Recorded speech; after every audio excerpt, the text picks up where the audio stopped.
Hey, Russell Leeds here, and this video is for anyone who either runs their own business or is considering setting up their own business.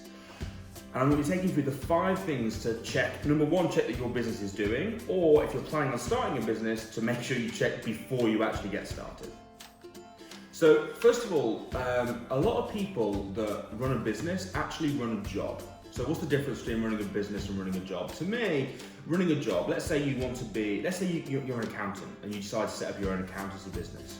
And then you set it up and you're doing the accounting and you're also doing the marketing and you're also doing the sales calls and you're also doing the admin, you're doing everything in that business. What you've done is you've created a job where you're your own boss, but in essence, you're just trading your time for money. So instead of having a normal boss, you've got lots of little bosses who are called your clients, and that is where your business is a job. Now, most businesses start off that way, but if you want to take it to another level, if you want to take it to an actual business where you're a business owner and the business runs without you, and your job is to strategize and to systemize and to tweak and to improve, that's where you're going to make an awful lot more money. Now, the mistake a lot of people make is they get started in something that's never going to work as a business. It's only ever going to work as a job. So what I thought I'd share with you on this video are the 5 things that I think you should check before you start your business to make sure that you're starting the right way. So here we go. First of all, number 1. Is your product or service in demand?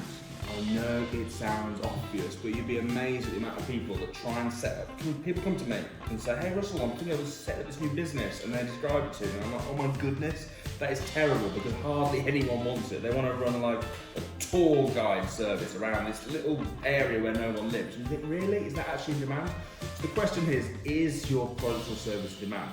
And if you're thinking to yourself, well, I think there's a real gap in the market for this, chances are there isn't.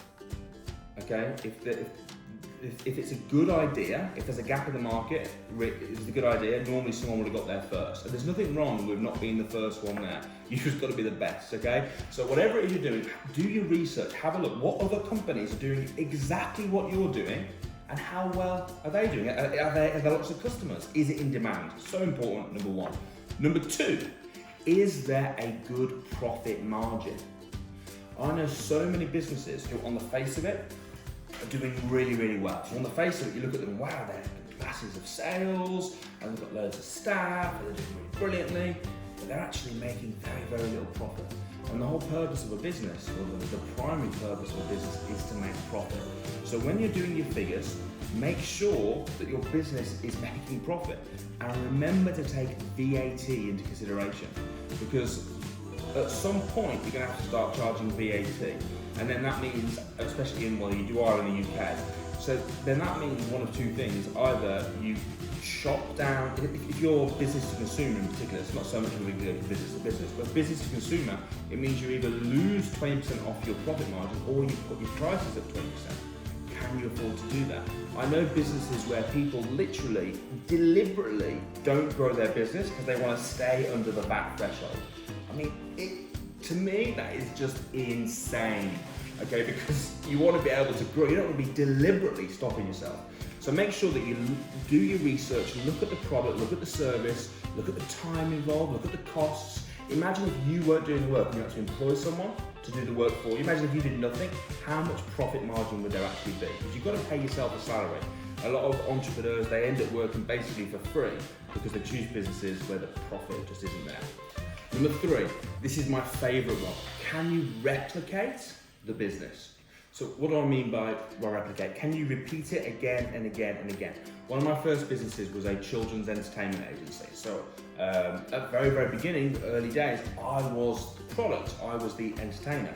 But then what I did was I replicated it, so I brought in other entertainers and I ended up having a team of 50 people that all worked for me, and they went out to the parties and I didn't do that anymore.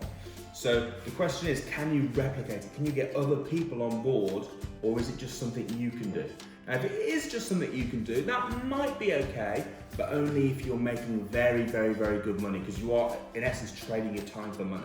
You want a business that you can replicate, so you're no longer trading your time for money. Number 4, don't have a business that's too low barrier to entry. So what I mean by that is certain businesses are really easy to get started in. So let's say, for example, you wanted to be a mobile hairdresser and you wanted to run a mobile hairdressing business. Great, it seems to tick a lot of the boxes, but the barrier to entry is it's so easy. Anyone can just buy a bag and some scissors and then go and do the job.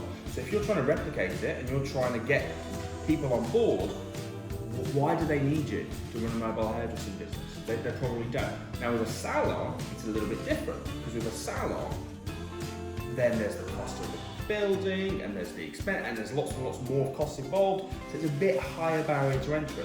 So if you're starting a business that you want to grow, that you want to replicate, you do not want it to be a low barrier to entry. It's kind of contrary to what you'd normally think, because it's one of the perks, right? Very, very little involved to get started.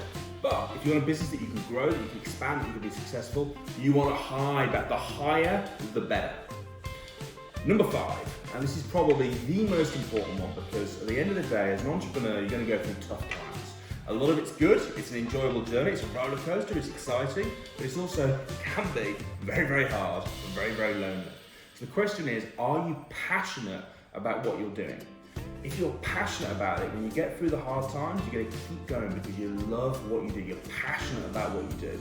So don't pick something just because you think, oh, that could be I could make some money doing that. Pick something because you love it and you love doing it and you're passionate about it. So when the hard times come, you're ready to keep going, keep rocking, and then you can smash it out of the park.